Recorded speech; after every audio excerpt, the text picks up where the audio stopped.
Hello, my name is Nick Furmond, and I am the founder and core organizer for Mutual Aid Peoria.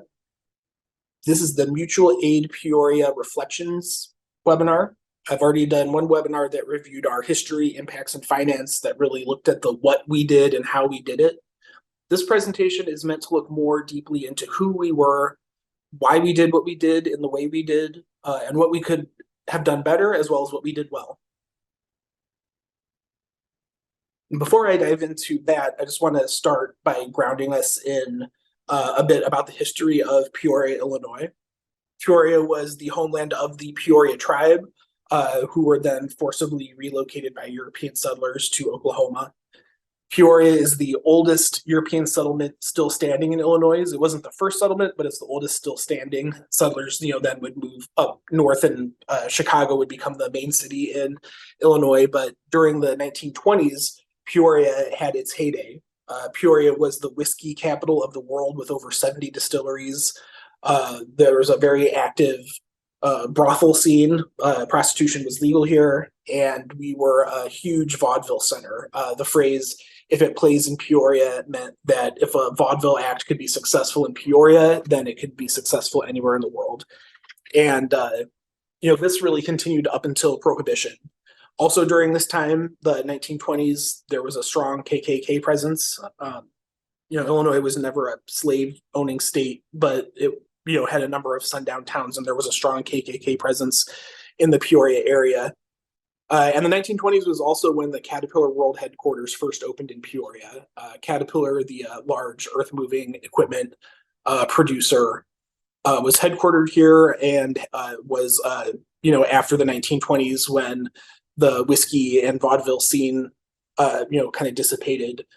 Caterpillar was the main source of industry and, money coming into the city.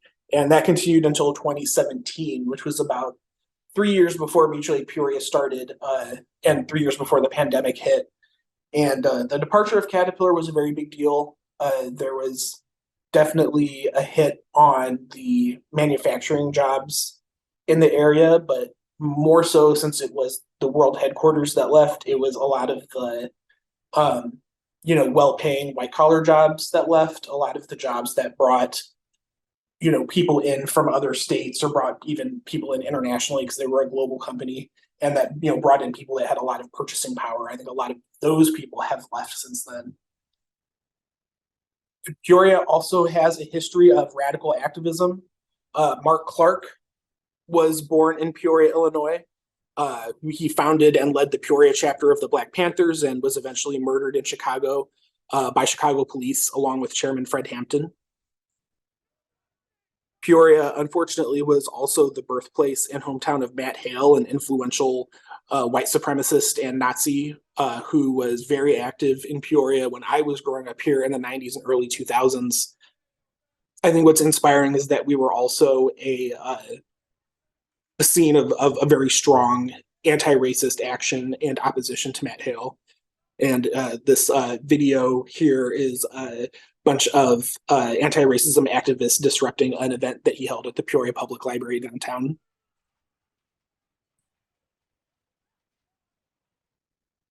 Nowadays, Peoria County is considered a liberal-leaning city, not strongly liberal, but liberal-leaning. In the 2020 elections, which was, a very influential election, about 46% of the county population did not vote at all. 54% did vote. Of those who did vote, 52% voted Democrat and 46% voted Republican. So, more liberal leaning, but I would say definitely more centrist liberal. We're 73% white, 19% Black. And the publication Wall Street 24/7 has ranked Peoria, Illinois, as one of the worst places for Black Americans to live in the nation for the past several years. And 1 year recently, we were ranked as the worst city in the nation for Black folks to live. There was a profile in Governing Magazine that found that Peoria actually has the most segregated public schools among Black and white students of any metropolitan area in the nation. And also found that our dissimilarity index, which is a measure of how racially integrated area is, our dissimilarity index has not changed since the 1980s. So really, since I was born, we have not become any less segregated, even though most places in the nation have significantly become more integrated since that time period. And you can see this image that I'm showing now shows the different parts of Peoria by the majority race, with white folks pretty much living all throughout the north end, definitely east of the river. For people who know the area, this dividing line here is McClure, and so this is the East Bluff neighborhood, the North Valley, downtown Peoria, and then the South End, which have been the historically Black areas for a long time. This diagonal street here is Martin Luther King Boulevard. We were also profiled in the Southern Illinoisan. They wrote a piece in 2019 called Inside the Public Housing, where cockroaches drop from the wall and kids are getting sick. They found that 5 out of 9 public housing properties in Peoria failed their most recent HUD inspections, and some have been ranked as substandard for over a decade with no improvements made. So I think it is safe to say that we are a majority white city that is largely apolitical, and where we are political, we're relatively centrist or maybe liberal leaning.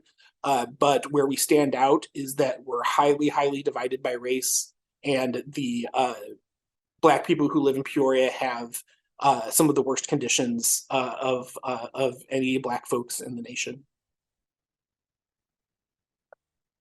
And if you are interested in these studies or reading more about Peoria, all of the articles that I referenced are on our website in the resources tab. All right, so now that we've talked a little bit about Peoria, let's take a look at who Mutual Aid Peoria was. And I definitely recognize and understand that within a mutual aid group, drawing a distinction between volunteers and recipients can be very harmful. The goal and our goal was to be completely flat and to, not, as much as possible, not use terms like volunteer versus recipient. We try to just call everybody members. I don't think, though, that we ever really achieved the goal of being truly and completely flat. I think that there were some substantive differences in the experiences of people who came to the group originally to volunteer versus originally coming to receive. And so that's exactly what this visual is doing here. You can see there were 558 people total who received aid from us in some form. Largely, that was the food hygiene household cleaning supply distribution program. There were 168 families, and then we knew the number of people in each family, so that includes all of the our points of contact, as well as all of the kids in the house or elderly parents or whatever it is. And this also includes all the people who received hotel stays from us during severe weather. On the far right, the circle with 344 are people who gave money to us. And then in the center, the 55 people who gave time to us in some way. And that overlap, 17 people came to us originally as recipients and then gave time to the organization by volunteering or moving into a decision-making role. And so we sent out the survey to all of the people who donated. But I posted it in the discussion group, so that it wasn't every single recipient that had the chance to fill out the survey, but many of them did. I'd say most of them did. All of the people who gave time received the survey, and you can see the responses are the area included in the sort of oddly shaped thing here. Out of the people who just gave time and didn't come to us seeking aid, the 15 people filled out the survey. Out of the 17 people who came as recipients and then moved into volunteer roles as well, 9 of those people filled out the survey. And out of the people who only received and did not volunteer, 2 of those filled out the survey. So I think it's a pretty good sample. It's difficult to get folks to fill out a survey. We had 36 total who completed the survey, and those people came from different perspectives. So I think that there is some very good data here. We asked everybody demographic information, as they filled out the survey. And so this is looking just at everybody who completed the survey. We asked race, and the answers that came in were white, black, Asian, and Moorish American. We were mainly, of the people who filled out the survey, we were mainly black. And I think looking at the group as a whole, we were largely black. Although when we start looking at who came as a volunteer versus who came as a recipient, you'll see the breakdown there. We asked people about economic class. And so the options that we gave people to use came from the group resource generations analysis of class. I think that there's a lot of, certainly in this area, definitely some socialists who will bristle at this because they will say there is the capitalist class and then the working class. And then, the only thing that matters is the war between the capitalist class and the working class. I think for our context here, the resource generation definitions of different classes are more useful. Although I did add unhoused, which is the one on the far left, resource generation. I think the bottom was poor and working poor. I found that unhoused folks have even a different experience from people that might be described as poor and working poor. So I included that separately. Poor and working poor were described as folks who, may have a high school education or may not have completed high school. People who are unable to work and rely entirely on aid, live in public housing, receive disability, social security income, or, perhaps work one or multiple low-paying part-time jobs, but are not able to meet their needs or the needs of their family through those jobs, and so must, rely very, very heavily on aid. Working class people typically have a high school education, typically rent their home, and may rely on aid, occasionally to get by.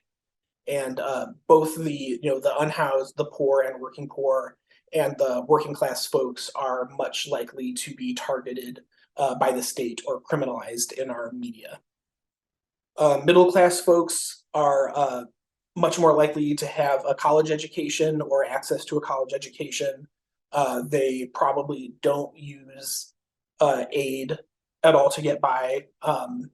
They probably work full-time jobs and are able to meet all of their needs through their work and are much less likely to be targeted by police. Managerial class folks are people who probably have access to a secondary degree or a higher degree like a master's. People who are able to live comfortably on their salary and may even be able to take vacations or start, being able to save for future generations and are very unlikely to be targeted by the state. And so these were the definitions that we gave people to work with, and we could see, we were, the most commonly selected were middle class or poor and working poor. We did have one of our unhoused friends who filled out the survey, and we had 5 working class folks and 4 who identified as managerial class. We asked everyone's age. We found that we were by and large mainly millennials, although we did have Gen Z folks, Gen X folks, and boomers. And I think that, with the approach that we were taking, especially towards the end, where we were looking at trying to build more of an intentional community of people, I think that being multi-generational is really, really important and something that's often lacking from a lot of activist groups. So I was very pleased that we were able to get the perspectives of boomers and Gen X and Gen Z and millennials here in this survey. We asked if people identified as LGBTQ. Most people did not identify. Most people were straight, but we did have 11 out of the 37 people who identified as LGBTQ. And we also asked gender. The options we gave were male, female, and non-binary, and most people identified as male. And I'll say that I met pretty much everybody that was involved in the group. I onboarded most of the volunteers, and I at least casually met a few times everybody that we delivered to. So I would say that as far as race, class, age, and LGBTQ go, the stats that we're getting here are very reflective of the larger group. Gender, I really felt that both on the volunteer side and on the recipient side, we were more female than male. But of the people who filled out the survey, it was mainly males. And so I think maybe that's the one that might be a little bit not as representational as the rest. And then the most complicated identity, I think we phrased it as political identity and found that a lot of people didn't fit. It was an open-ended, so people could enter whatever they wanted. And some of these surveys, I did them verbally with people, so I was able to, they were able to, kind of think through what they wanted to identify as. And so, the largest was people that, the options I gave as examples were Democrat, Republican, not political. And so we had 6 people who said Democrat, 5 people who said not political. We had one person that said Christian and one person who said Baptist. And I think that if I had listed Christian as a potential option, just going off of my gut, I think a lot of the people that said not political would have said that they mainly identified as Christian more so than they identified as Democrat or Republican. We had one person that said Moorish American. Somebody said Democrat with a lowercase d, anarchist, democratic socialist, anarcho-communist, socialist, progressive, and communist. So, once you get away from, the more common political affiliations, there's just a whole variety of different political perspectives that were reflected in the group. So looking at this now from a privilege lens, I think it's helpful to identify which of these identities are the more privileged identities and which of these are the more marginalized identities in the context of our group. And I think that is helpful because as we look at the experience of the aid recipient and versus that of the volunteer, there's a lot of intersecting layers of oppression at play. And so I think all of these different types of marginalization come into play in a lot of the answers that we received. So for the purpose of race, pretty straightforward. I think even though we were a majority Black group, we are in a white supremacist system. White folks are the ones who control most of the levers of power in the country, and most of the people who did, a lot of the majority of the decision making throughout the group, were white folks. We'll talk about like the dynamics of the committee and all that later, but especially in that first year, the conception of the group. And when we did the most work, it was largely a white-led group. So I think white is the dominant group, whereas the people of color are the marginalized people. So economic class is a little less straightforward. I think, again, there's a perspective that would say that the owner class or the capitalist class is the oppressive group and everybody else is oppressed underneath them. We did not have any Jeff Bezos in our group. We didn't have any, Warren Buffetts. So I don't think that is helpful. I think just looking at representation and sort of who, had access to information and decision-making powers in the group, I thought that people that identified with either the managerial class or the middle class, people that had some access to college education and were not likely to be targeted by the state, were the groups that were the more dominant groups, and the unhoused, poor, and working class folks were the more marginalized. And so that is the dynamic that I use for this presentation. Certainly, that's something that could be up for discussion. Age, again, I think, here is where, if we look nationwide, I think it's, Gen X and maybe boomers who have control of, are the people who own the industries or the people who write the laws, et cetera. But I think within the context of our group, especially because we were such a millennial group, it was really the millennial age group that I think was the more dominant group and the others that were more marginalized. And with LGBTQ, both in our group and in society, I mean, our group was more straight than it was queer. And I think that those, we still live in a country, I think, where straight is considered the norm and uh, gay people are targeted and marginalized. So I put straight people as the dominant group and gay people as marginalized. Very similar with gender, and I put male as the dominant group and female and non-binary people as the marginalized group.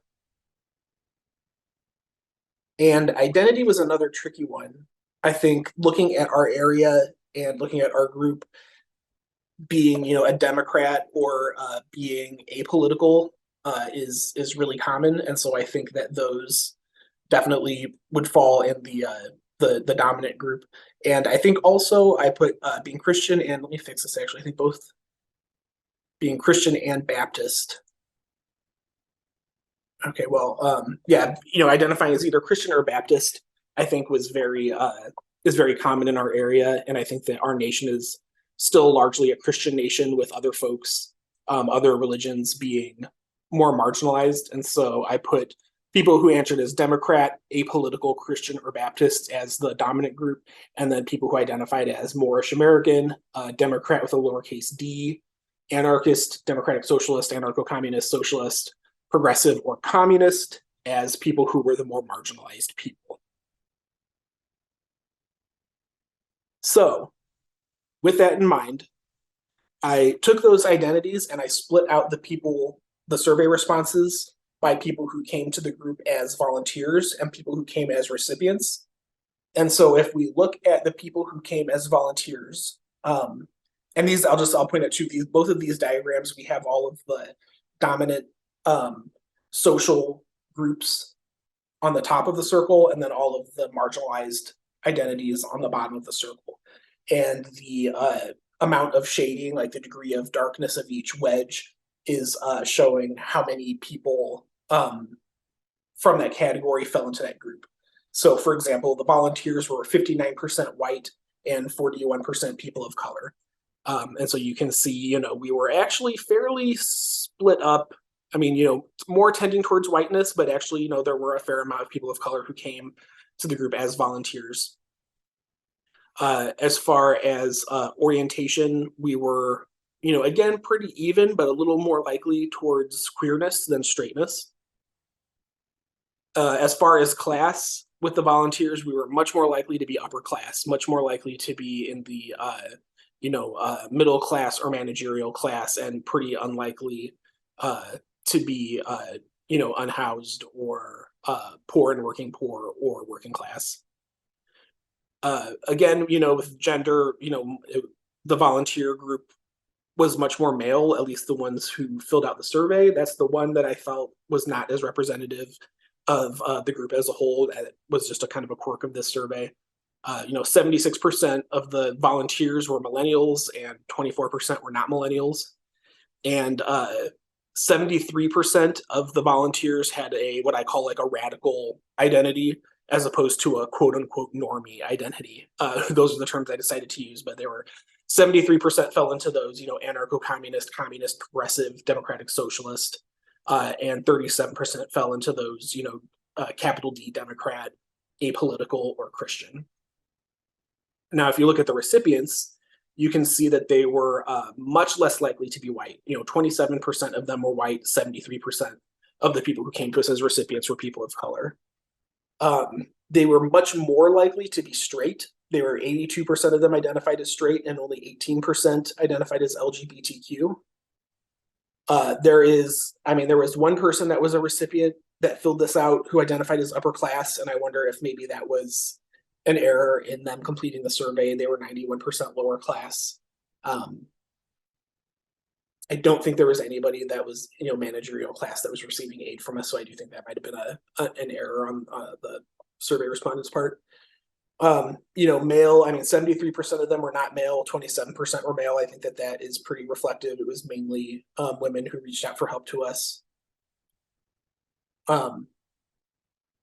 Millennial or not millennial was pretty even, but they tended, more likely to not be millennials. and they were 73% identifying with, a normie identity. So, they were much more likely to be Democrat or Christian or apolitical.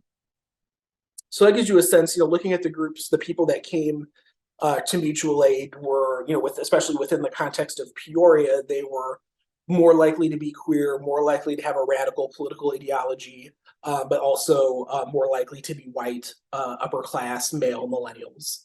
And the recipients were much more likely to be straight and from a more traditional political leaning, and they were more likely to be people of color, not male, not millennial, and more lower class, poor, working class, or unhoused.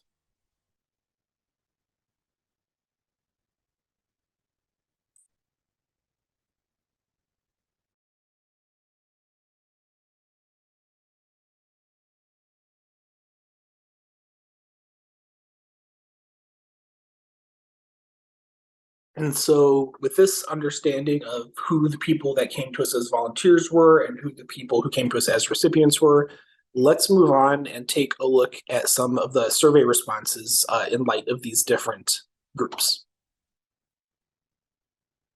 One section of the survey gave a bunch of statements about Mutual Aid Peoria and asked people to say whether they strongly agreed, had no opinion, disagreed, or strongly disagreed. The first one was that Mutual Aid Peoria was a place where anyone could receive help.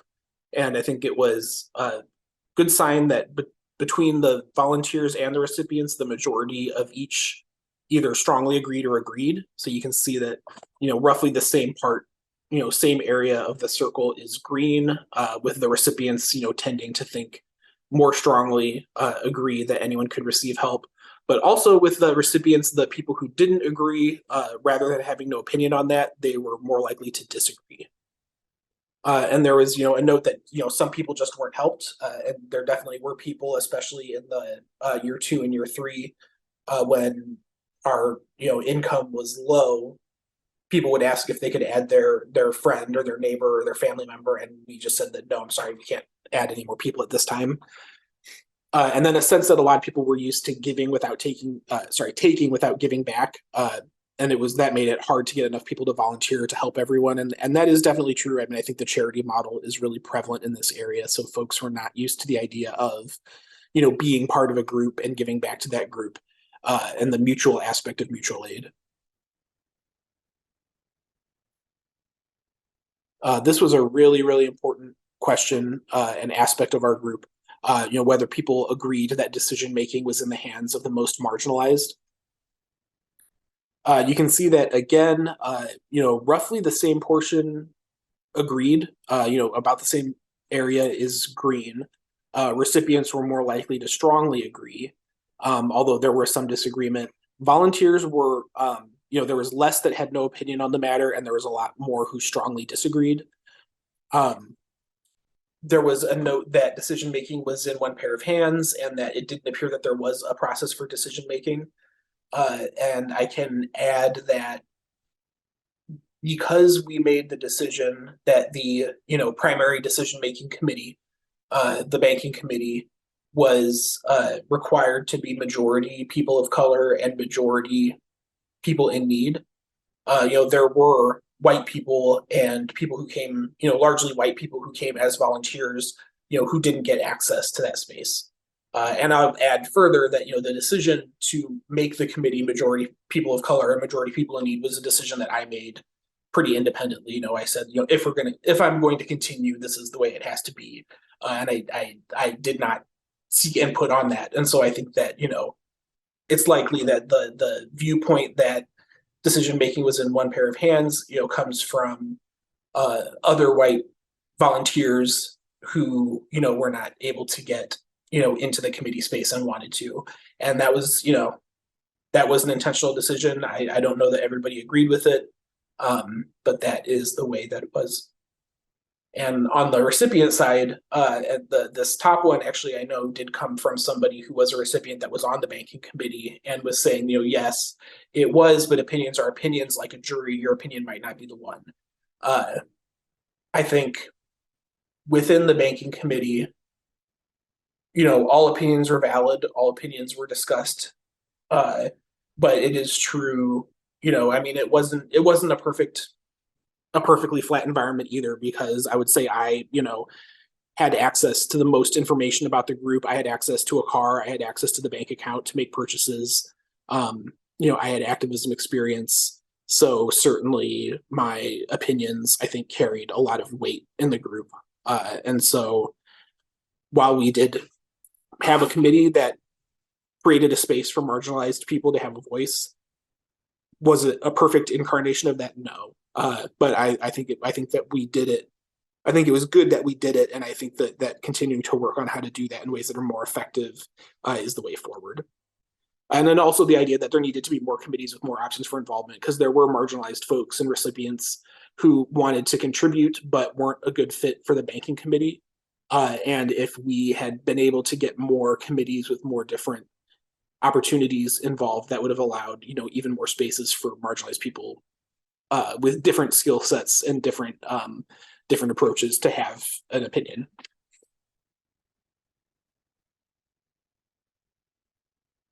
This is another one that I think is hugely important. The idea of whether new and lasting friendships across divides were created. I think, especially in the second year and third year, it became much more clear that the way that we can use mutual aid to build a more resilient and strong community is by just the grocery bag that gets delivered isn't what is going to save somebody, but the connections and the friendships across divides are what can actually build resilience, especially friendships between people who have privilege and access to resources, being maintaining long-term friendships with people who are more marginalized, with an understanding that these friendships can help make us a stronger community overall. I think that looking at this, I think that recipients were much more likely to think that friendships were created. And the volunteers, were much more likely to disagree or strongly disagree that there were friendships created, with notes that they didn't participate consistently or deeply enough to build those friendships. And, the work that they did was largely with people they already knew. And so I think that that's a missed opportunity, um, and would, strongly encourage folks to stay in contact with people that they did meet, um, as a way to stay grounded in the reality of the city that we're in, and also as a way to build resilience. And then also it's important to discuss that even within the community of recipients, there were still many divides. And there is a need to build friendships, within the recipients as well. As a really good example is like the most common thing I heard when I was in one of the more neglected public housing projects where we helped a lot of people, was people would say, don't worry, I don't talk to anybody else here, I don't know these people, I'm not like them, I'm trying to get myself out of here. And it, to me, was just an indication of how our colonial capitalist system has done such a good job of demonizing poor people. It's turned them against each other. They're all scared of each other. I brought a member with me, who was a recipient when we were doing deliveries, and stopped at a house, and the people invited me in to the house for a minute, and I stepped inside and talked to them. And I, had talked to them before, and I had been to their house before. And I got back to the car, and she was like, I couldn't believe that you walked into that house. I was so scared. I didn't think you were going to come out. I mean, everybody was so scared of each other, that it was really limiting. And it's a huge opportunity, huge missed opportunity, within marginalized people for them to build power, because they're not able to connect on a friendship level with each other. Now, that said, I will also point out that even within our group, we did a fair amount of harm to each other. There were enemies created through this work that we did. Uh, we were not very good at de-escalating conflict. We weren't very careful with the way we talked to each other all the time. And so we need to build friendships, but friendships have to be based on a sense of safety. And I think we must move out of this individualist mindset and start looking at more community building and building community relationships. And I think that right now we're at a point where we just don't really have the skills necessary to do that without the likelihood of us causing harm to each other. So it's not to say that we shouldn't be focused on and continuing to try to build community with each other. But I think that we need to be honest about the fact that, we don't have the skills right now to build long-term trust-based friendships with people that have experienced severe trauma and have mental illness and who have been profoundly impacted by racism and a lack of opportunity. It's I don't know how to maintain a long-term relationship with people that have significantly less material resources than me. Like, how do you continue a long-term friendship with somebody who has nothing, who is unhoused, who has no access to anything, uh, and to do it in a way that's not rooted in charity. Um, and I think having a common political understanding is part of it, but it's something that I'm learning as I go, and I want to encourage other people to do it with the understanding that it's going to be a messy and sometimes painful process. People taught and learned new skills from each other. Here recipients were much more likely to feel that they learned new skills. Volunteers less likely to. Um, I found, the top comment is actually mine, and I noticed it seemed that people, whether they were volunteers or recipients, were pretty. Most people did not seem like they were coming here to learn things. Most people seemed pretty grounded in their understanding of the world, and if anything, they tried to compete with people and prove that they were right rather than come with like a collaborative curiosity to learn. Um, and I think that we were not intentional in saying that we wanted this to be a place where people could learn skills. Like, we didn't talk about it, we didn't plan for it, so I think that was a missed opportunity not to do that. And so, possibly one of the most important questions. The work was rooted in anti-capitalism, anti-racism, social justice, etc. Um, between volunteers and recipients, it's very, very similar. I mean, most people thought that it was, but there were quite a few people who disagreed and strongly disagreed. I think that part of this is that there was a lot of different understandings of what these terms mean. Um, we didn't we had a theory of change document which got at this, but we never were able to finalize it. And I think, that's evidence of the fact that we had very different political theories. Even though we all agree, we would all say, yeah, I'm anti-capitalism, I'm anti-racist. At least on the volunteer side, I would say. I think that the recipients would definitely say they were anti-racist and for social justice. But I think our understanding of how to apply those in real life were pretty different. Um, one interesting thing is the number of people who said, having more meetings, having more reading groups, having more discussions, absolutely would have helped. But we did do that during the first year, and I got a lot of feedback from the volunteers that they felt like it was homework to be giving people articles to read, and they felt like the meetings were work and they didn't want to do it. Um, and then, within the recipients who were, much more likely to be people of color, this, comment here about, it ain't slavery days no more. Everyone is equal. It's not about color. This was actually, some of these I did in person. It was just easier rather than trying to have somebody log in and do a survey online. And so I know the tone that this was, was delivered in, and it came across to me very much like a person trying to say, like, we Black folks, the slavery is over, that period is over. Everybody is equal now. Like, we Black folks don't harbor any ill will towards you white folks. Like, you don't need to worry about it. Everyone is equal. That was the tone that I caught when it was stated. And so I think that that's um, just showing that we had a lot of different understandings of what understandings of systemic white supremacy, understanding of colorblind racism, understanding of internalized racism, uh, and so it was known that we were a political group. We were very vocal on our social media about being anti-capitalist, anti-racist, etc. But I think that there's a lot of nuance to that, and we'll explore that more in some of the upcoming questions.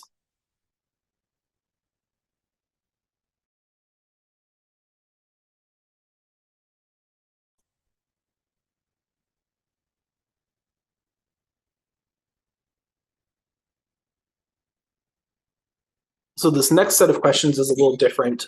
These are looking at behaviors or attitudes that were prevalent in the group, and is asking people to rate, both how much of a role did this attitude have, and then was it a positive or a negative role? So it could be a significantly positive role, a somewhat positive role, no role, a somewhat negative role, or a significantly positive, significantly negative role.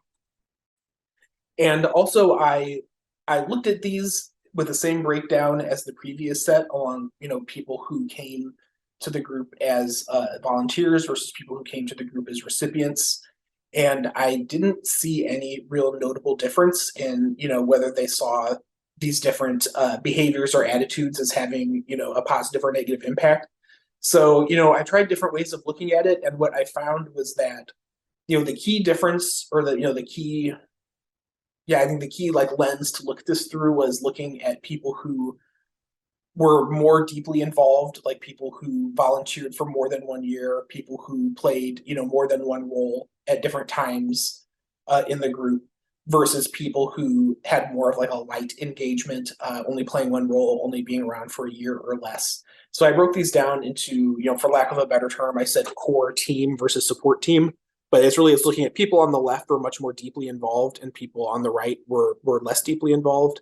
And I just found that people who were involved longer, unsurprisingly, were more likely to see that these behaviors had an impact on the group, and are less likely to say that it had no role at all. So this first one is apathy. People just not, caring very much. The core team, there's people that didn't really see that it had a role, but about half of the people did see that it had a negative or significant negative role. From my perspective, it had a very significant negative role.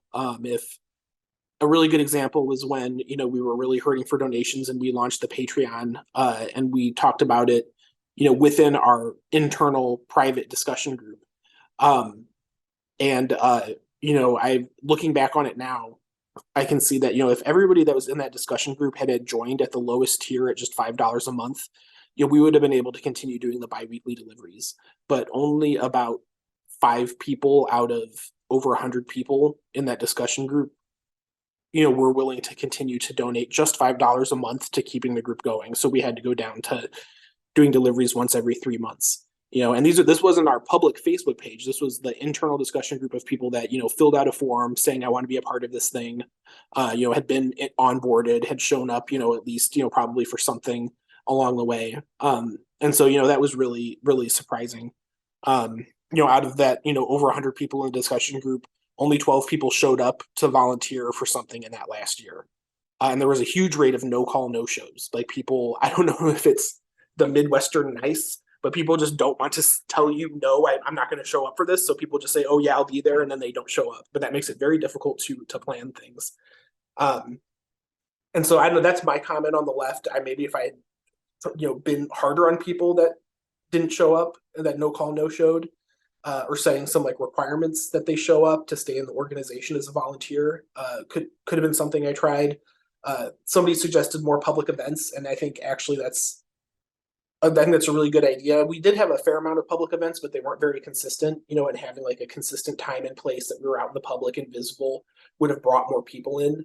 I noticed that there was a real, like, people filtered in and out. So, people came, they volunteered for, a season, a lot of people would come in the spring and volunteer through spring and summer. And then, usually by like fall and winter, they would stop, and then we get like a fresh crop of new people, less and less new people each year coming. So, maybe if we had been out in the public more, we would have brought more fresh blood into the group to offset that apathy. Competition, key thing to think about as a mutual aid group. And, not a big difference between the core team and the support team, actually. And most people didn't think that it played a very strong role. From my vantage point, I was able to see that it did play a factor, and it did have a role because, in particular, when I was doing the rapid response, there would be times when, I would be in person with somebody, maybe helping them get from point A to point B, giving them a ride. And I would get called from somebody else who needed something right in that moment. And I'd say, okay, we have to swing by and get this other person too, thinking this is a good opportunity for, community building, we'll all be in the car together, we'll put on some music, we'll talk, whatever it is. And people would say, oh no, don't go help them. They're too mentally ill, they're beyond help, or they're lazy, or they are on drugs, or they do the wrong drugs, they do coke, they should be doing that. They don't volunteer enough, they're not worth it. Don't help them, help me. And it yeah, I don't know. I think it was, I think that the point that it's hard to escape competition if more people had helped is certainly true, but we never would have had enough people to help. So I'm thinking through ways um that we can, as a mutual aid group, encourage people not to be in competition with each other, but to be supportive and cooperative with each other is really important. Another piece of advice, and this actually came from one of our sort of like pantry mentors, was that you don't need to tell everybody what you're doing for everyone else, because that's how the enviousness gets them. And I don't know, I mean, I think I would love to find a way to get to an ideal world where everybody could know what everybody else is getting and why, and we would all be of a common understanding as to why we do it that way, and not feel like we're in competition with each other. And then, if I asked about competition, I had to ask about cooperation as well, but there was no feedback or notes that were given for this one. And just, most people said that cooperation had a positive role, and about half the people felt like it had a positive role, about half the people had no role. And some people thought that it had a negative role, which I'm not sure if that was intentional or not. Okay, conflict was a big one. The I'm thankful that the support team didn't really see that conflict had as much of a role as I think it did, but the core team definitely saw it. I think some of these questions come from the conflict section actually, and some of them came from the if anything could have been different, what would you have changed? And I kind of migrated them here because I thought they were relevant. But the most commonly mentioned thing was that the big conflict, which I reference in the other webinars that sort of ended the first phase of our group, was a very public blow up that happened on the social media, and just that it was the most commonly cited thing as a bad example of conflict that hurt the group, and something that people wished had been different. I think another source of conflict was, there's a note, here's the second one on the left, the second bullet from the bottom, the one that says we spent too much time helping people who weren't trying to do what they're supposed to do, like get your ID or try to get housing. Those people were the weak links, and there was a lot of conflict around that topic. And we'll talk about the different approaches to helping people later. Whether we should be helping people who don't seem to be improving their situation, or if those are the people that we should be helping because they're falling through the cracks of the system. And yeah, I noted just within the banking committee, the last bullet is me. Yeah, we didn't handle conflict very well. We when there was a disagreement or a conflict, it escalated pretty quickly to yelling, and a point where conversation couldn't continue. And so spending more time on healthy conflict resolution, grounding, staying grounded, listening to each other, being patient, being curious with each other would have definitely helped. Or we just kick the ass out, which is what was comment one to be the first comment that came from somebody that was on the support team. And just, yeah, being professional, do what you say you're going to do, learning community skills. I see consistent public council type meetings in an open setting where people can choose what would go on each week. That's a really great idea. I think that there were a lot of simmering conflicts that never got talked through. And having an open public council type meeting regularly recurring would have helped that. But I just would point out, and I think, yeah, I'd point out that, anybody could have called a meeting at any time. It didn't have to be on me to call a meeting if somebody had an issue. And we'll talk through, especially when it comes to, for example, the issue of people feeling like they should be getting paid, which we'll talk about later. I encouraged people, I was like, call a meeting, start something in the discussion group about this. People did not feel like they were equipped to have a difficult conversation in a group setting. So, and we often did hold meetings and people wouldn't show up. So it's, I think that the public council type meetings help, but I think the most important thing would have been finding ways to build skills around how to have healthy conflict resolution would have been the most important thing we could have done as a group, period. Ego, yes. It was, the core team definitely saw that ego, had more of a role. I think that ego did have a really big role. I noticed as we, from my perspective, I kept trying to create an organizational structure that was completely flat. And you can see, I talk about it in the phase 2 and phase 3 webinar of the history when I presented a org structure to the group. Trying to create an org structure where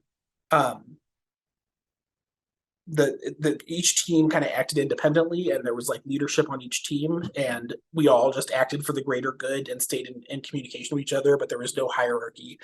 And what I kept finding was that instead of operating in that way, people kind of kept trying to get into the one decision-making circle that we had created. And the closer they got, the more likely they were to say, and this was consistent with multiple people over the whole course of the organization, the closer to the decision-making circle they got, the more likely they were to say things like, we don't need these other people here. Your opinion and my opinion are the only ones that matter. These people don't get it. They're not, as important as us. And so, somebody said there's not much you can do about it. It's just how people are. I'm not sure what can be done to limit ego other than getting rid of people who lead with ego.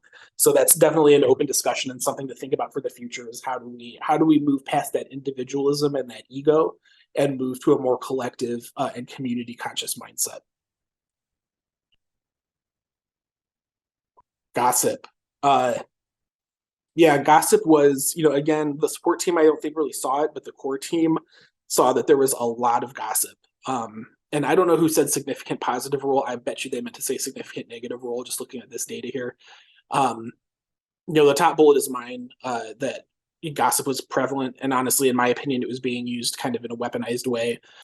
And this second bullet was from another person that was on the banking committee, pointing out that it was the same people that were doing these things, like having the ego, gossiping, causing these conflict, saying one thing behind your back instead of bringing it to the table.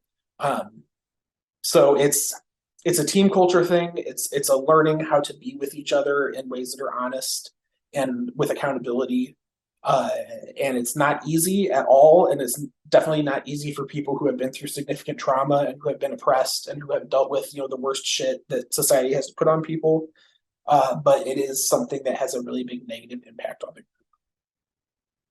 And that just also to add that instead of bringing it to the table point, I think this isn't gossip per se, but it's in the same vein that people would have an issue or a concern, and then they would not bring it to the table in a public forum. They would either, not show up for a public forum or not say anything, and then come to me afterwards and say, I'm really unhappy about XYZ. And it made it very difficult to build that non-hierarchical structure that we wanted because nobody knew what the issues were. Everybody just kept coming back to me instead of talking as a group.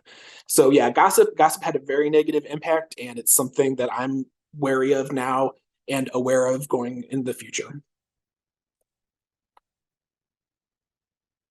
And privilege. This is a big one. And I was really surprised to see that it didn't, that so many people thought that it didn't have a very strong role.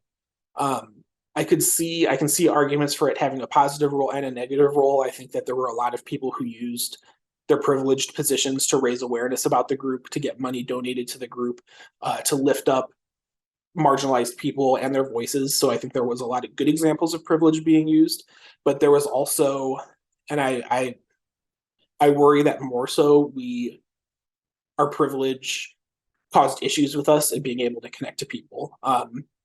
There's examples on the left of, I combined both people talking about privilege and another question where I asked if people ever experienced racism, sexism, classism in the group. And, there just were so many stories that people put in. The place where we packed, another tenant here came and talked to one of our banking committee members because there was a door that was unlocked and she was worried that stuff might be missing. And I was there when this happened, and she just didn't introduce herself to her, didn't say, "Hi, my name is so and so." She just looked at her and made a comment about her skin tone being funny. And it was very unclear, and it was very muddled up, this her concerns about stuff being missing. But ultimately, she clarified that she was trying to comment on the fact that the person had a very beautiful shade of black skin. But it's just, yeah, the impacted person here said it best. People need to be mindful of others and think before they speak. It just came across really, really tone deaf. Um, and I'll throw myself under the bus and say that I was inviting a woman to speak at an event, and I told them that she would, without even running this by her, that she would be able to give the perspective of a cash poor black woman on the issue.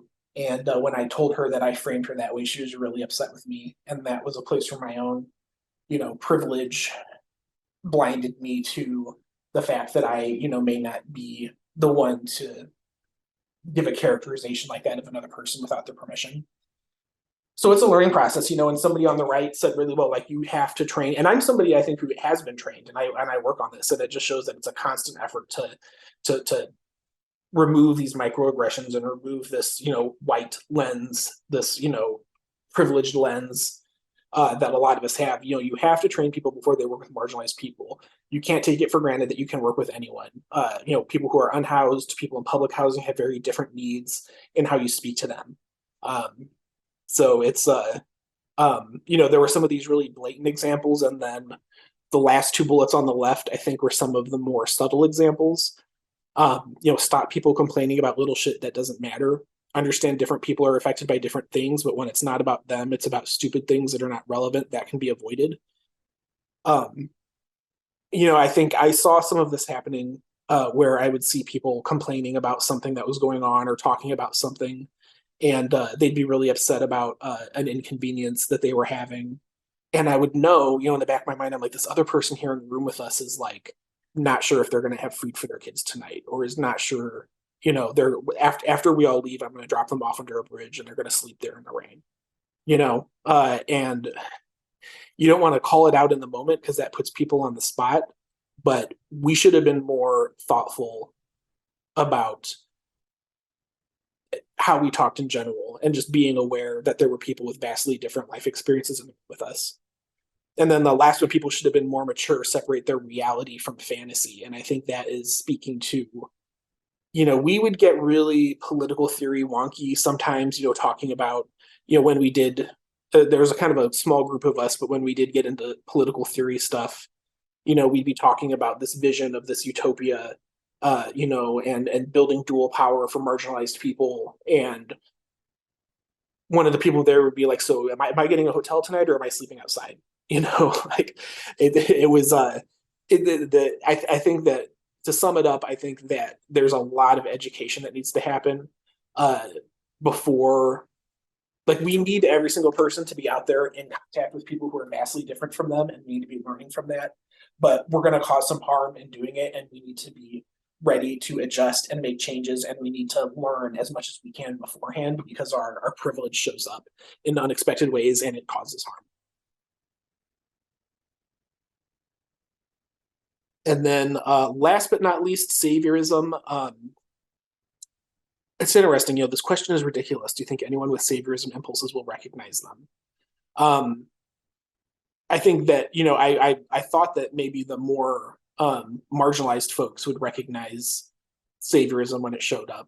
I think that the first suggestion, that people need to read more literature written by people of color, is a great way to combat saviorism. Combat this idea that, we, the privileged people, have all the solutions, and we need to lift up and save the people of color and the poor people, as opposed to maybe just getting out of their way. But I think we'll talk a little bit more about saviorism in when we start talking about what brought people to the group. Hello. I just wanted to step out of the presentation for a minute here, if I could, and get a little meta with you, and say a few more words about privilege. I just want to draw your attention to the fact that everything that you're hearing in all three of the presentations I've done, the questions that were asked in the survey, the context, the images chosen, the rationale, are all things that are coming from me and me alone. A lot of them are based on conversations that I had with other people. And I did my best to try to make it clear when I was speaking from my own perspective versus when I was giving the perspective of somebody else. But ultimately, everything that you're hearing, much like much of our society today, is coming to you through the lens of a cis white male. And I know that there were other perspectives and experiences within this group. And I also just want to extend the offer that if anybody is listening to this and you had a different experience that you would like told, reach out to me. We can work together and I will, shoot additional segments and we can make this an even more rich presentation by having your experience. Thanks. And and we can move on in this. So actually in this next phase, what I'm going to do now, these are all of the kind of questions that got people thinking about the ways that we work together. Now I'm going to start moving through the timeline of the group and show how these pieces kind of played out in action at some of the key junctures in the group's history.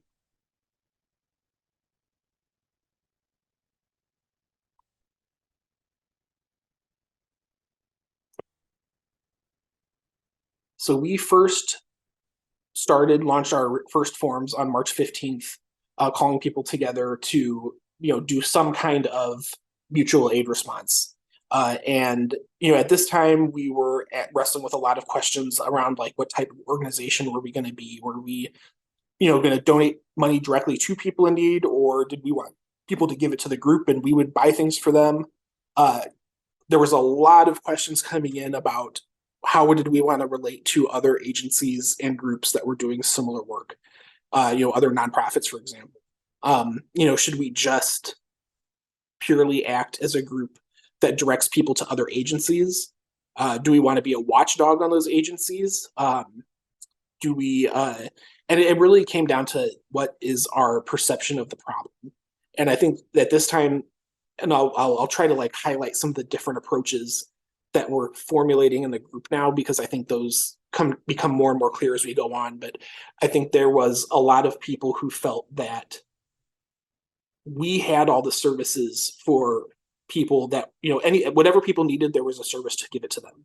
The issue in a lot of people's mind was that people were unwilling or didn't know how to use the services that were available. And then there were other people who felt that the services, if people weren't using services that were out there, it's because they're part of a system that is deficient or outright harmful in and of itself. And so what we needed to do was never refer people to existing services. We needed to be the service that helped people outside of the system.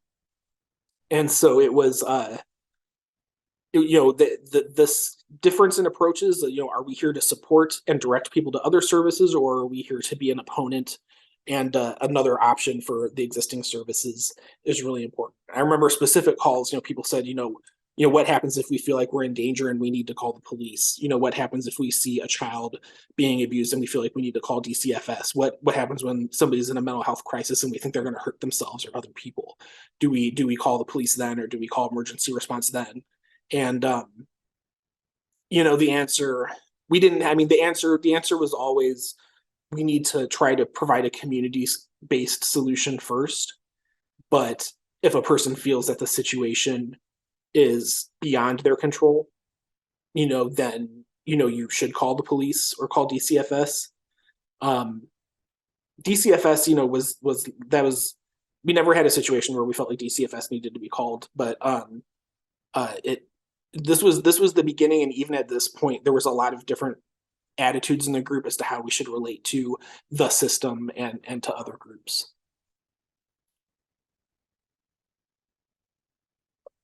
And, one aspect of this was the question as to whether or not we were anti-racist. And during this time, this was in the height of the George Floyd and Breonna Taylor uprisings. And there was a few of us who did a project with another local group called Black Justice Project to put up these flyers, which showed the names and faces of the members of the local police force who had killed unarmed Black men. And this is just an example of something that was done that was somewhat controversial. I think none of us, obviously we all opposed racism, but the degree to which we wanted to be outwardly anti-racist was very different within the group. Uh, and I think that that is reflective, especially of the region that we were in, where it was a largely apolitical region in general. And I think where there were people who had, alternative political takes, they were really focused on class issues. So, within most of the progressive whites who were the ones who really were the only ones, we were just launching the program. So we were the only volunteers who were making all the decisions at this time. Um, we, there was an opinion that the race was a tool of the oppressive capitalist class to divide up the working class. And so any discussion of race was seen as divisive and as something that just divided the working class in its, battle against the capitalist class. Um, which was not the attitude that I believed in. I thought that that alienated Black folks if we weren't upfront about the impacts of white supremacy. But there were others who felt that way, but there were others who did not want to talk about race. And there were people who said that we should just be largely apolitical because we wanted to be a place where even Trump supporters or right people who are right at that point where they're going to become radicalized to the alt right could join under the idea of helping people, and then we could kind of pull them towards the left, but that if we were outspokenly anti-racist, we would push those people out. And we also, amongst the people that we helped, there was also a lot of opposition to being outwardly anti-racist. I mean, we had, especially that first year, things were very heated around the issue of race. Some of the people that we helped that were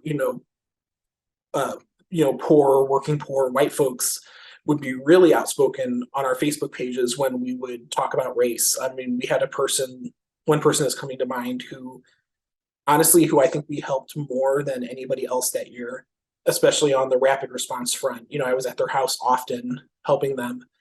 Anytime we would post something about anti-racism or about police brutality towards Black people, they would be right there in the comment section to say, you're a charity group, you have no business talking about race. In my neighborhood, I'm the minority, I'm the oppressed people. Most agencies in Peoria won't help me because I'm the wrong skin color. If I was Black, I'd be getting more help. So it was, there to be anti-racist. And then furthermore, even within the people of color who we helped, there really was a lot of opposition to talking directly about issues of race. I think that some of the Black folks that we worked with felt that this flyer idea with the KKK Killer Cop Klan kind of aligning the police with the KKK was seen as too controversial and going too far. Another example was when we did a Juneteenth. I think it was in our third year for Juneteenth. I saw another mutual aid group doing this, and I suggested the idea that we do a post that says, hey, it's Juneteenth. White folks, here's an opportunity for you to volunteer directly to people of color in your area. And we would just list the Venmo or PayPal Cash App handles of the Black folks in our group. And the Black folks that were volunteering the most and who I was in direct contact with said, no, you cannot do that. Even to say that it felt to them racist of me to indicate that what all Black people wanted was white people's money, that it would kind of like stoke this idea that Black people hated white people and just wanted their money. So there was opposition to the anti-racism issue and how we related and understood the white supremacist system like throughout the group. And so that's also reflected in, if you look on this slide here, this is all of the data. On the left-hand side is actually from the original forms that people filled out when they wanted to come volunteer. It's the reason, why do you want to come help us?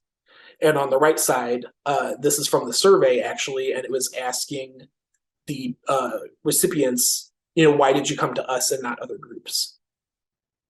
And so you can look through them, but what I noticed on the left-hand side of the screen was, repeatedly, I love to help. I have time and capacity to help. I want to give to Peoria. I want to help my community. I want to help the community. I want to volunteer my time for the communities in Peoria. Um, what's not here is any, uh, you know, uh, it's other than like a few references. I think that the system is racist. I think that the capitalist system is harmful. I don't think that many people were coming to our group, despite the fact that we said we were a mutual aid group and that we were for helping people directly outside of the system. I think the people that were coming just out of a desire to help, and not so much coming with like a systemic analysis or an opinion about racism or about systemic white supremacy or about anti-capitalism. And in addition to that, when you look at the people who are in need, why did they come to us? You can't choose who you ask. It's a blessing when you get help. There's lots of people helping.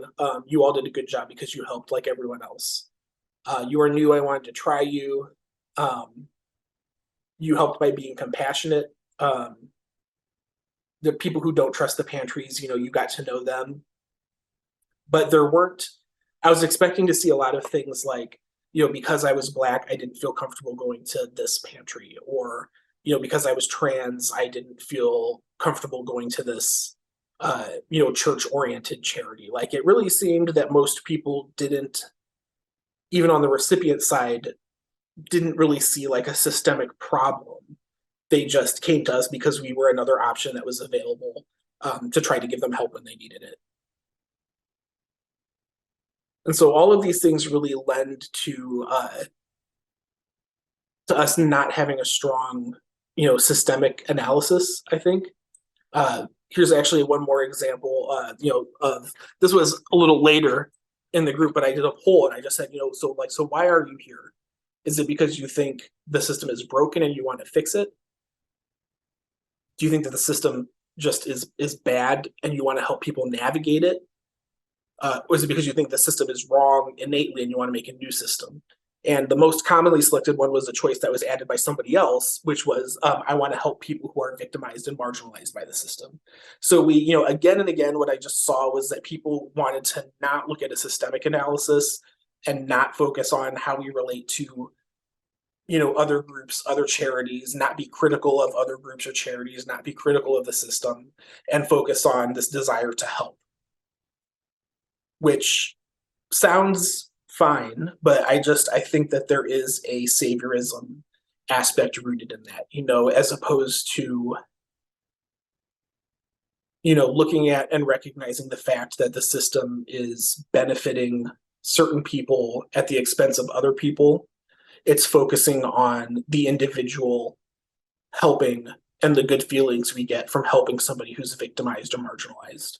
And I'm not saying I'm above it. I certainly did plenty of saviorism-esque things. I thought that my committee structure was what the people needed to be able to make their voices heard, and I don't think that was the right answer. So I'm not saying I'm above it, but I think it's an opportunity to, or maybe the opportunity going forward for other groups who are listening to this, how can you do things different, is to really be conscious of why people are joining the group. And if you really want to be a mutual aid group that's challenging the system and acting outside of the system, you might have to limit the number of people who come in the group who don't have a systemic analysis, especially if you're organizing in a more rural area that's not like a big city, where there's not where there's like a large number of very apolitical people.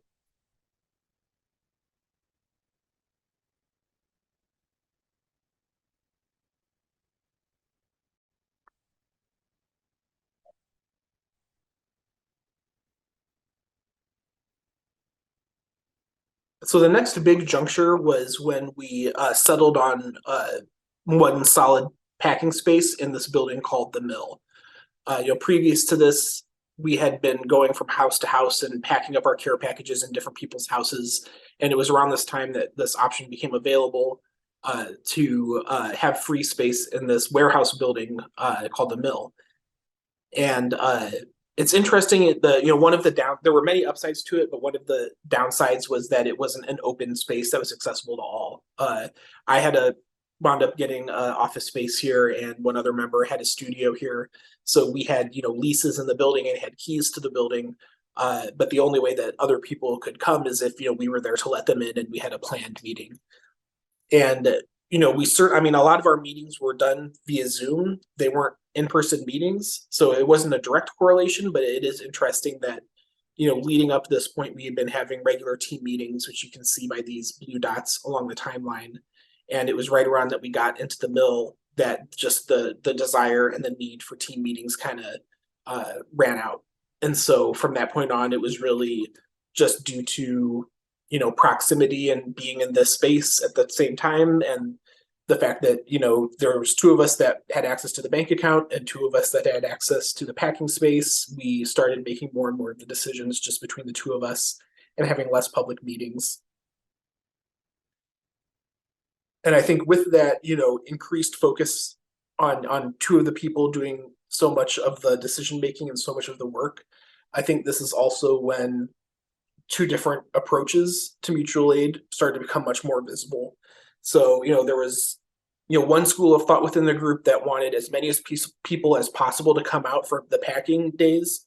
It was a chance for people who were receiving aid to get to volunteer and to help out, and they can, work, hand in hand, or I guess this was during the pandemic, so with a 6 foot social distance, but hand in hand, shoulder to shoulder with the people who had come from a volunteer context, and that we could start building those relationships, even if there wasn't a task for every person to do. Even if somebody just wanted to come in to get some shelter, and have a place that they can be themselves with like-minded people.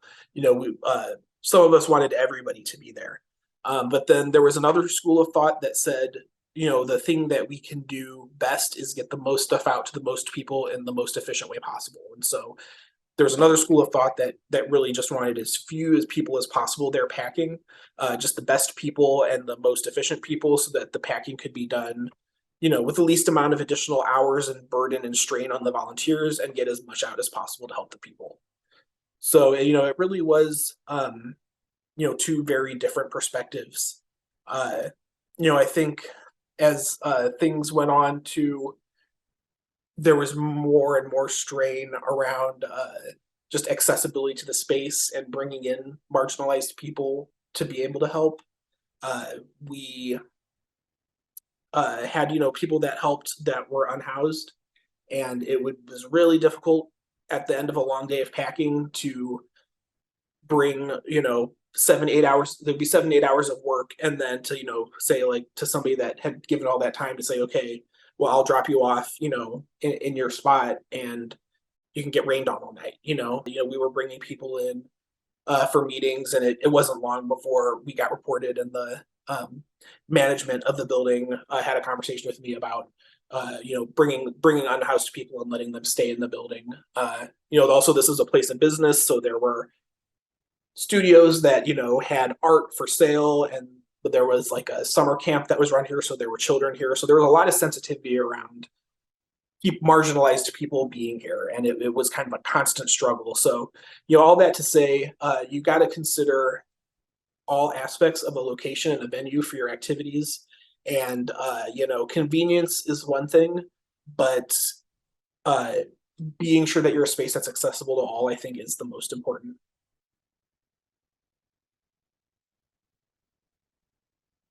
Another really big turning point for the organization was when we started partnering with existing pantries, both to get mentorship on how to run a pantry, and then also an exchange of us being able to provide labor, helping them with the physical work of unpacking goods, and then in exchange we got some of the overflow items to give out as food. And that allowed us to not only deepen our relationship with the community, but it had a really practical benefit that we could spend less money buying food, and more of the donation money could go towards buying those things that people couldn't already get with their existing food benefit cards. But this, like many other things, also highlighted some different approaches to the group, and a really important discussion around what is it that we give and who gets to decide what we give. So, there were voices within the organization that thought that the pantry food that we were giving out was not adequate. And I can agree that, most of what comes from the food banks and goes to food pantries is soda and chips and candy, you know, even if it's, like healthy choice microwavable meals, it's very processed. It's not the highest quality food that's available. And so there were people that thought that we should be not spending time partnering with these pantries because people can already get that food elsewhere. We should be spending our money and our time on trying to get like fresh produce out to people and get what these people what they perceived as the better quality food out to people. And another it was an ongoing discussion. Uh Another point when that discussion came up was around a bunch of military rations that we got that were a couple months expired. But they were, I mean, it was the sell by date, and pantry food is stable for up to a year after the sell by date. Rations in particular are meant to be something that stays good for a really long time, and so there was no safety concerns around it. But we thought, most of our people that we were helping were people who were housed and had kitchens. They didn't really need these like heat in the bag rations. We thought these would be really good for unhoused people. So we went to one of the local nonprofits who work directly with the unhoused, and they wouldn't take them. And they said, we don't take food that's expired. And I clarified, I said, are you worried that it's going to make somebody sick? Because I was like, I ate a bunch of them and, nobody got sick. And they said, no, it's not a food safety issue. It's a human dignity issue. We don't give our people food that's expired. And, it rubbed me the wrong way. And I think that, we went back to our committee that at the time that was deciding things like what do we give to people. And we all agreed that we would eat it. And so we held on to it, and we wound up giving a lot of it to a member that was living without any electricity for a while, and it really helped them. But I think there was two different schools of thought that were highlighted. One is that we should decide what's best for people, because we can decide to give them organic produce and food that's that we deem to be something that affirms their dignity, or we can let the people decide, and they can get what they want. Another good example actually of this was a conversation that we had when around partnering with a local vegan restaurant to give these really high quality vegan meals out to people. And we got a bunch of them donated, and we gave them out to people, and they were very healthy, they were very well made, but people looked at them and they said, I won't eat this and my kids won't eat this. Like, this isn't what we eat.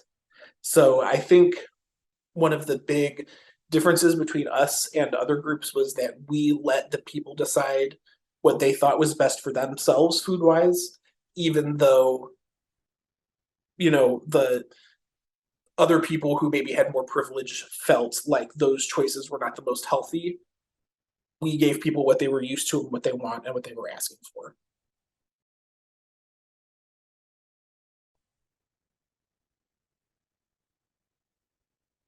The next really crucial juncture for our group was the escalation of these two different approaches to a conflict that caused big changes in the group and really ended the first phase of our work.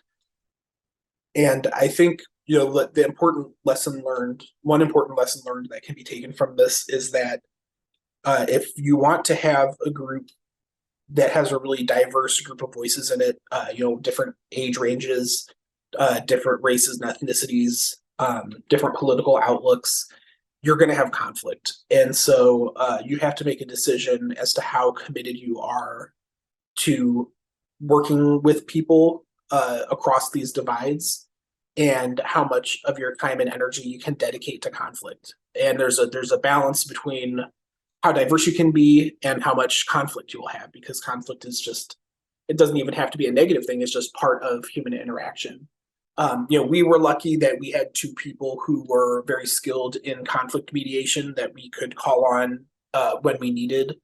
But there were also times when people had issues that they wanted to go to the mediators, and the mediators who themselves, had full-time jobs and families, just said that they just didn't have the capacity to deal with another conflict. And so there were a lot of conflicts that just went unresolved and continued to sort of simmer. And so I think what that highlights is that you can't have the conflict mediation person that handles all of the group's conflict we all have to be working on how to communicate more often, how to communicate more respectfully, how to not get so triggered when people disagree with you, how to not get defensive when somebody points out something that you did wrong, and how to be patient and go at a pace that everybody can go along with, and not push to the point that conflict becomes something that can't be sustained.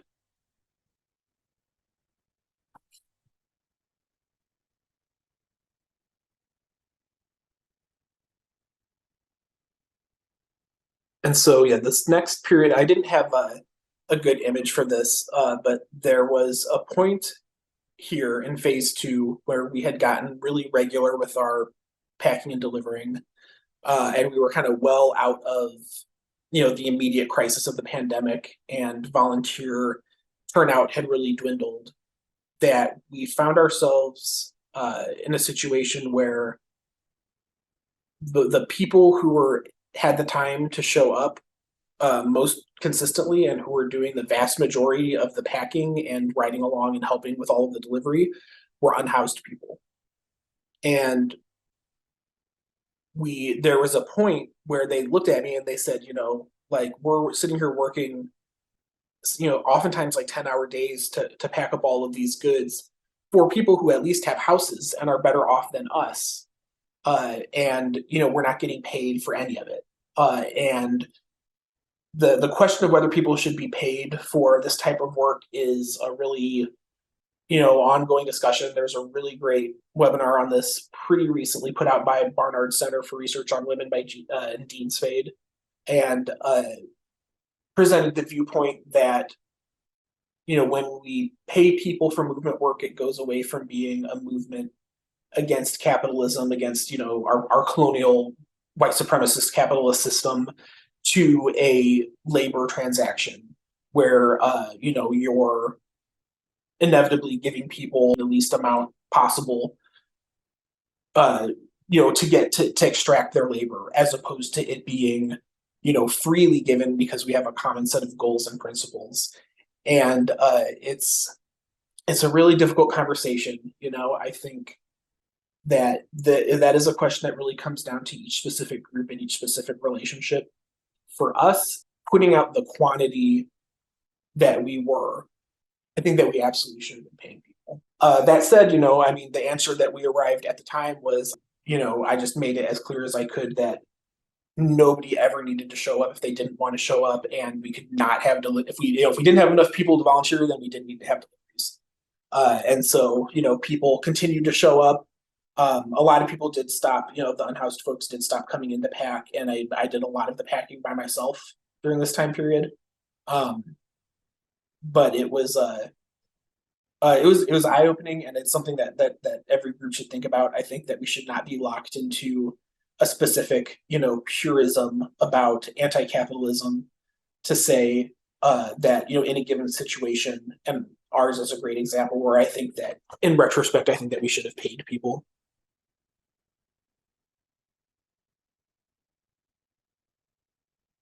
In this period where we announced our organizational structure and kind of our revamped name and social media presence was another turning point. And I've spoken about this a little bit already, so I won't go into it again in too much detail, but just the fact that we're all so locked into this, the idea of like the hierarchical org chart, that it was really hard to pull away from that. Even when we were trying not to, we kept falling back into it. And so just being really clear and really intentional about trying to create a system where everybody is empowered to make choices is really important. And I think, and not just communicate that this is a space where people can, call a meeting or can speak up in a meeting if they want to. I think when you're working with people that have been through a lot of trauma, who have been oppressed, who have been marginalized, creating a space for them to talk if they want to is not enough. You have to really, support them and work with them and help them, articulate their thoughts and really support them and help them in being able to act as independent leaders. 。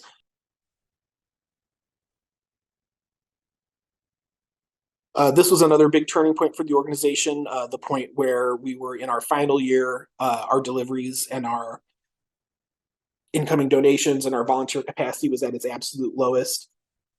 And the point where we realized that, from the onset of the pandemic, we had really fallen into a charity model where a small group of people was doing the vast majority of the work to support a large group of people.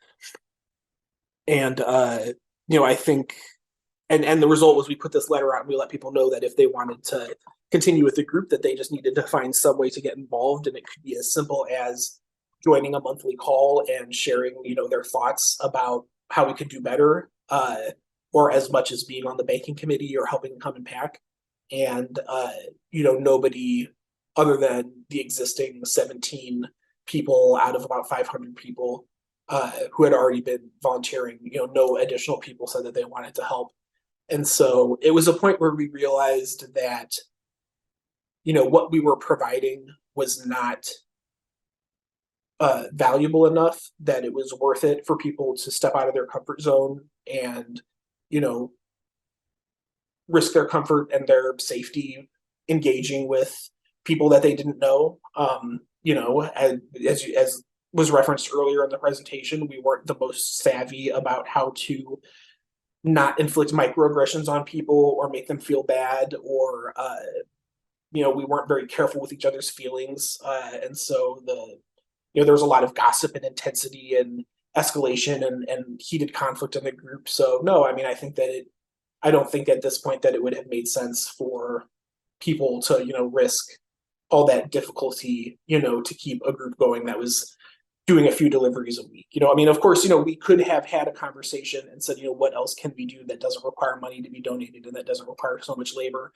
But I think that this was a point where the apathy had reached a peak.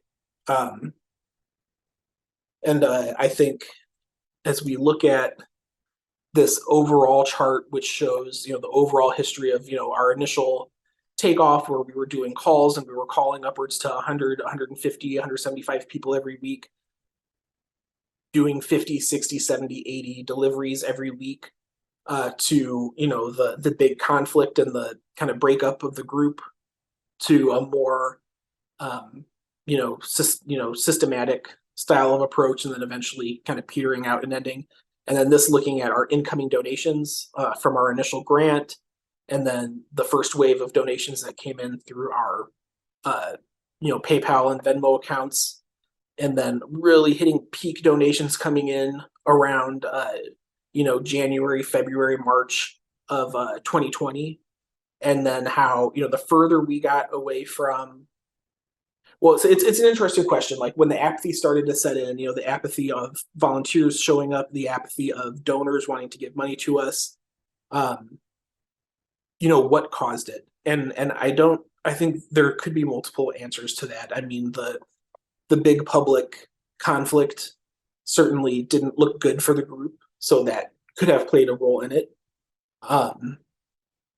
I also noticed that, it seems like the incoming donations kind of petered out right around when we switched from having sort of, two known white activists being in charge of the money to a committee of Black and brown marginalized people being in charge of the money.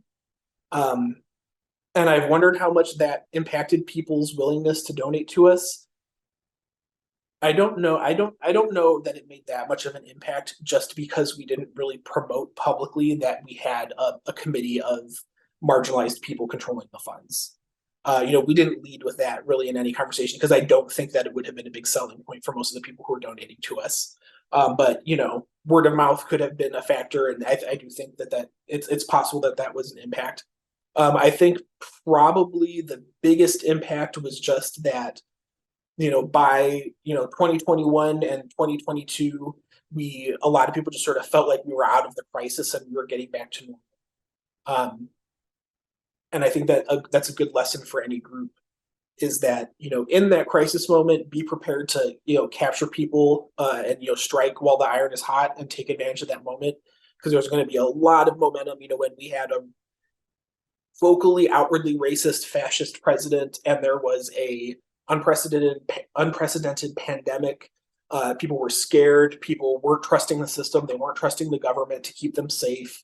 It was just a time that people were ready and willing to turn to each other and help each other directly for mutual aid. And then, as you know, the vaccine came out, Trump got replaced by Biden. You know, the desire to return back to the comforts of normal, I think, is something that took a lot of the wind out of people's sails and caused a lot of apathy to increase. And that's a shame because now is the time when things are relatively peaceful. Uh, Now is the time that we could be, strategizing and planning to make ourselves more prepared and better prepared for the future. We could be collecting lots of donations now and saving them so that we have them when the next big crisis hits. We could be working on those conflict mediation skills and building better team building activities and having public meetings to hash out some of these ideas that didn't get the chance to have discussed earlier. Like now is the time when we could be building a really strong network, but there's just no desire for people to come out and come together around mutual aid at this point. So I think the challenge and the question for anybody interested in doing mutual aid is how do you be ready to capture that passion when the moment is hot, and then how do you keep that ember going so that you can be using the time when apathy starts to set in, keep people engaged so that you're continuing to build skills and make yourself more efficient, more strong, and more ready for the next crisis when it hits.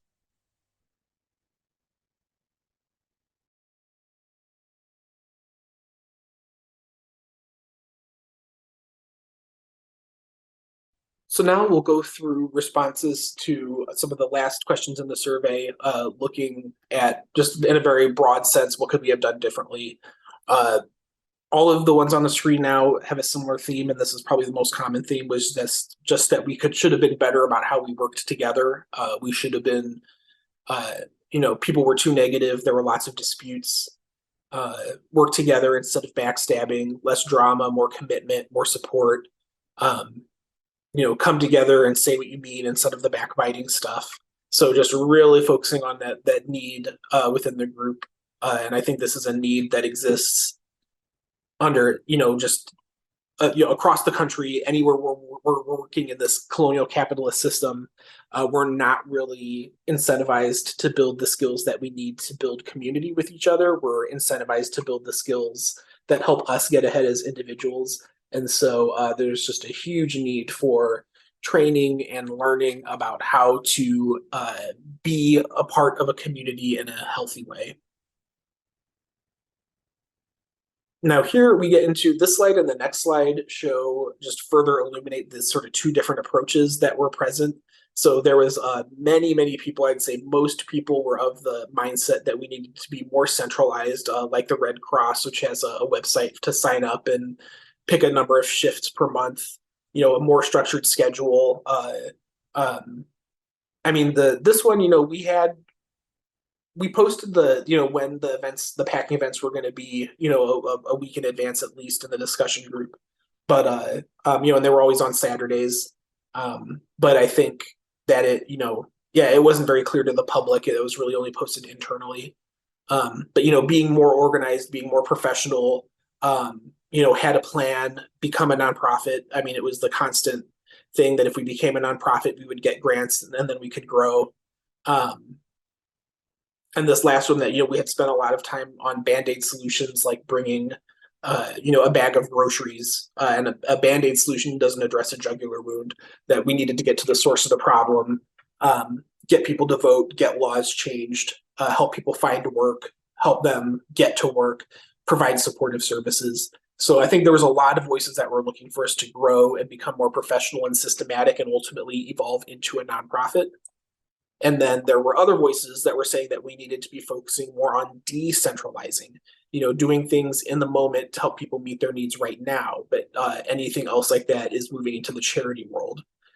Having less structured tasks and more time for conversation.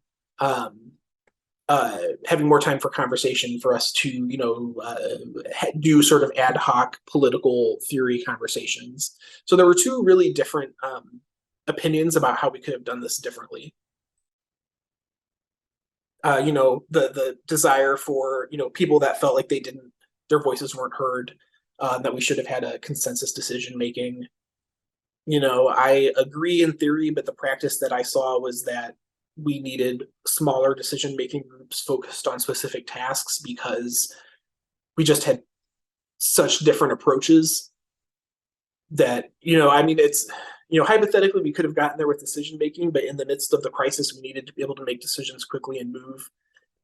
I think that the advice I would give to any other mutual aid practitioner is to think through the situation that you're in. And ideally, you're in a calm environment, doing your planning and your organizing between crises, and then you'll have more time for the consensus decision making. And then hopefully that, you'll be able to then give everybody the voice that they deserve to have. And yeah, just the idea coming up again from multiple different angles and multiple different voices that we need to train people to deal with different types of people. You can say that you're anti-racist, and then that we kind of were coming across like saviors, like we were doing somebody a favor by not being racist, and that there needed to be more time to teach us to learn to work with people who are incredibly different from us. Um, and so that's, yeah, something that needs to be prioritized in any group, especially a group that, like us, where it was a relatively privileged group of people coming into a marginalized community, as opposed to a mutual aid group, which kind of starts within the marginalized community and grows from there. So yeah, this slide, I try to summarize the two different approaches and how they differ that I saw sort of developing within the group. So one group that, thought that externally we should be apolitical and colorblind. Anybody should be able to get help, whether they're, alt-right neo-Nazi or, marginalized, person. And that, the system is in place, is good. It's it has everything that people need, and that we need to act in support of that system and help people get to the services that they need.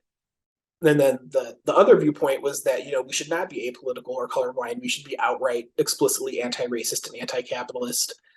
That we should be there to exist. We should exist to support people with oppressed identities and not the oppressor. And that, we're not acting in support of the system. We're opposing the system. We're trying to build a new, better system.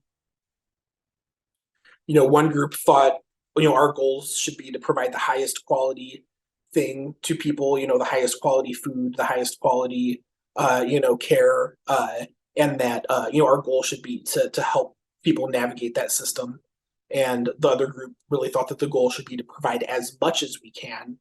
And our goal should be to create a new system or to beat or steal from the system. One group internally, just kind of kept coming back to a more hierarchical structure. They wanted us to be professional, centralized, small, and efficient. Not really interested in talking about theory. They tend to revert back to the volunteers and clients terminology. And the goal was to create something with a plan that would last as long as it could. Whereas the other viewpoint was that we should be flat, decentralized, and radical, as large and diverse as popular.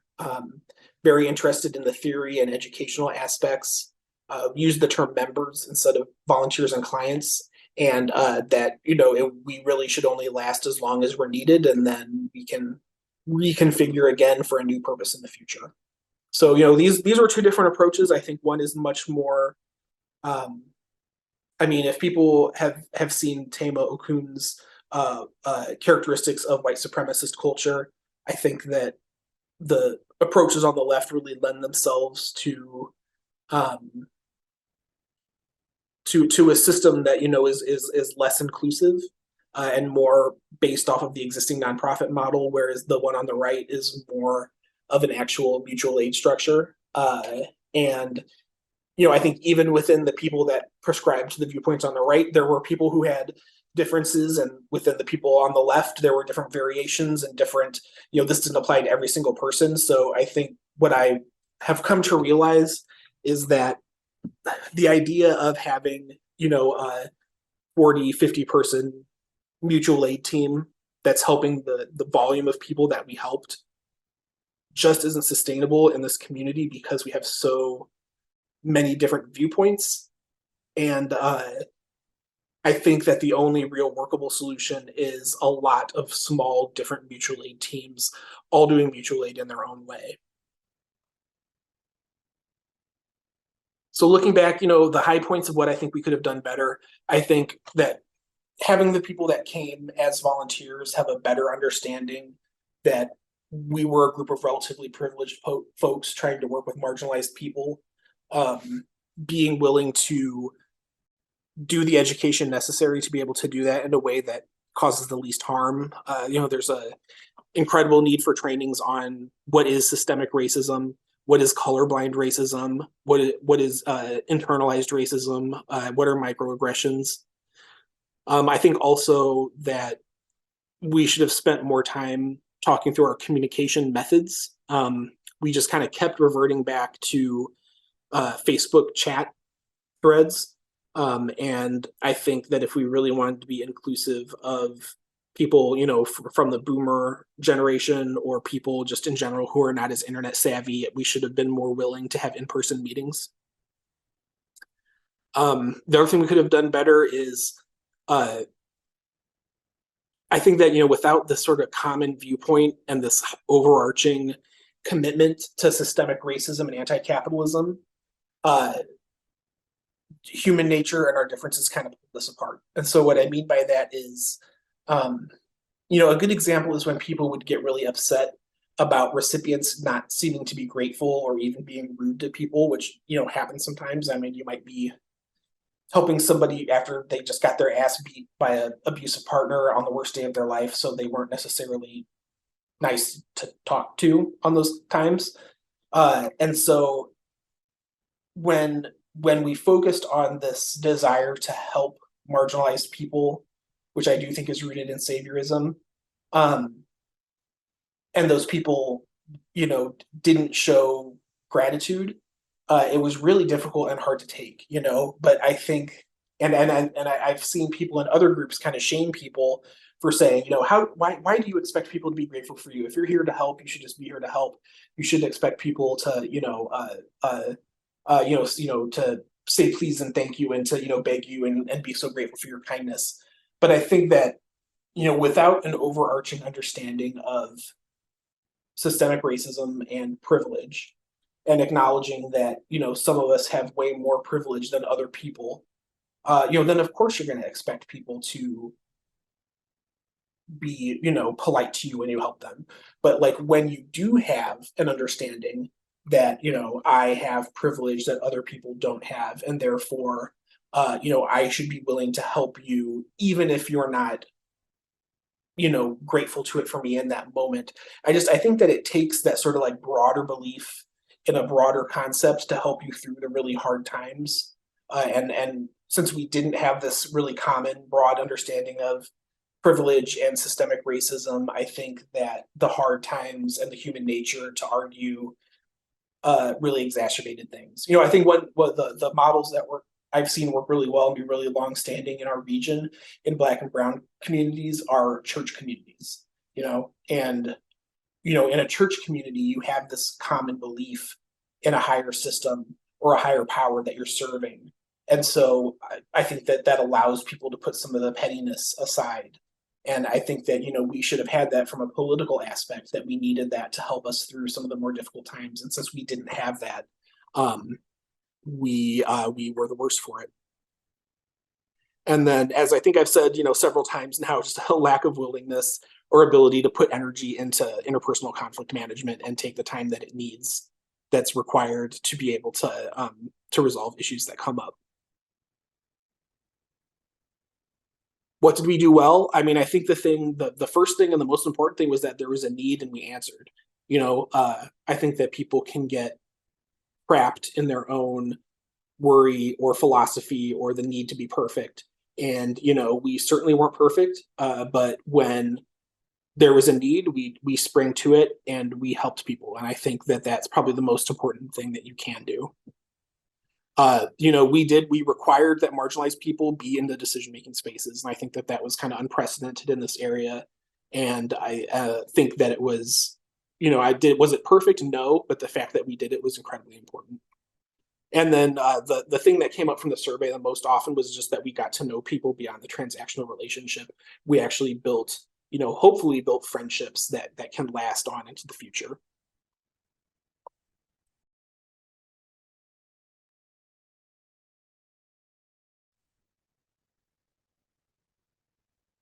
So looking forward, what do we need to be doing? We need to work on accountability, doing what we say we're going to do. We need to be developing a clear and well thought out systemic analysis, and we need to be doing praxis that's based on that analysis. So if we say that we're anti-capitalist, then we need to actually be acting in anti-capitalist ways. If we say that we're anti-racist, we need to be ready and committed and educated on how to act in anti-racist ways. We need people who are willing to give lots of money, time, and effort. And last but not least, we need to be working on restorative justice practices to right some of the wrongs that we've done to each other and heal some of the ways that we've hurt each other so that we can hopefully come back together in the future and do things for our community. Because honestly, we understand that climate change is happening and it's just going to get worse and worse. In the future, there's going to be hotter summers and more severe storms. There's going to be less food. There's going to be more illness and sicknesses spread as things are more humid. There's going to be more insect and borne illnesses. And as the rising tide of white supremacy and fascism just continues to increase, we're going to have deeper and more toxic divides between white folks and people of color. So long story short, in the future, we're not going to be any more inclined to want to work together than we are right now.